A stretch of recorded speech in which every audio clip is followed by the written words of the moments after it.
Vous travaillez dans le milieu artistique à Paris, vous avez assisté à une trentaine de concerts et de cérémonies de Michael Jackson à travers le monde, et vous avez été invité à Neverland par le meilleur ami de Michael Jackson, c'était le 9 mars 2003. Vous aviez alors quel âge?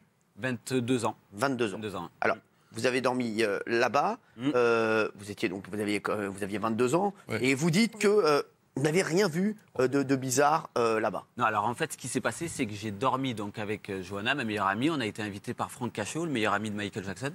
D'accord. Et en fait, il s'avère qu'on était au même moment que Gavin Arvizo, donc qui a témoigné. Voilà, non, qui a porté plainte contre Michael pendant donc le procès de 2005. Alors. Donc en fait, ce qui s'est passé, c'est qu'au début, on a fait des magasins de jouets, on est sorti avec Michael pendant des heures et tout ça. Après, on est rentré à Neverland. On a passé toute une nuit à jouer et à manger à Neverland et tout ça.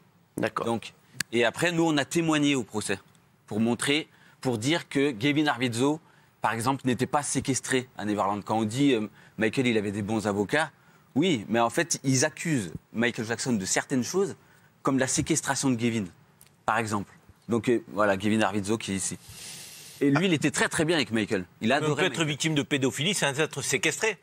Non. Vous concevez ça? C'était une charge. C'était. Non mais d'accord, je veux dire, c'est pas parce que cette charge tombe, la séquestration, que l'acte de pédophilie ou d'abus sur enfant n'existe pas. Gavin avait accusé Michael de l'avoir séquestré. Oui. Bon, donc, bien sûr. Entendons-nous sur des faits qui ne sont pas contestés. Personne ne conteste qu'il dormait avec des gamins de 7 ans. Déjà, moi, je trouve que ça pose un problème. Ouais. Non.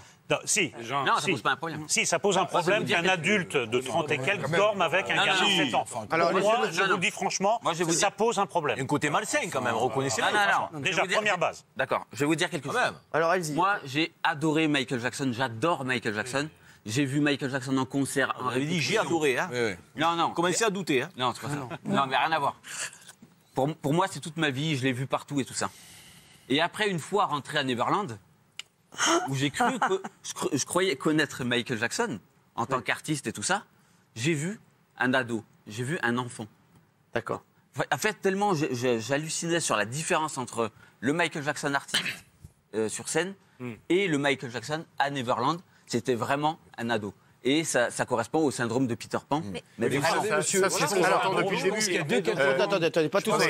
Éric Revel. Je pense qu'il y a deux catégories, quand je vous entends et quand j'entends Jacqueline, qui défendent aujourd'hui encore Michael Jackson. Je pense qu'il y a deux catégories. Il y a sans doute les gens sincères parce qu'ils considèrent que c'est le plus grand artiste musical de ces derniers temps. Mais il y a un sujet qu'il faudrait aborder, Jacqueline. Et c'est la question que je voulais vous poser.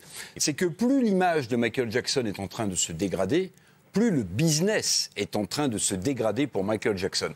Donc moi, la question que j'aimerais vous poser, puisque vous avez été productrice de Michael Jackson, vous avez sans doute noté que la vente de ces CD, depuis la révélation du document de HBO, sont en train de s'effondrer. Le streaming des chansons de Michael Jackson est en train de s'effondrer. Ça veut dire qu'on comprend bien, et Janet Jackson, sa sœur, n'est pas montée au créneau pour défendre, parce qu'elle, elle a une carrière d'artiste, et elle a des disques à vendre.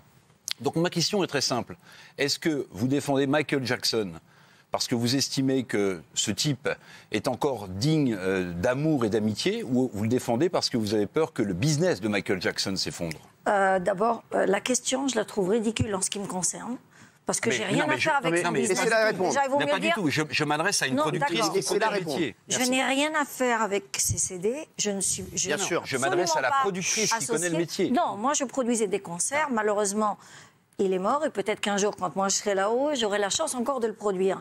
Non, mais vous voyez, la question que je vous ai posée, je m'adresse à la professionnelle. Je m'adresse à la professionnelle. Non, mais on ne va pas la poser 15 fois, Éric.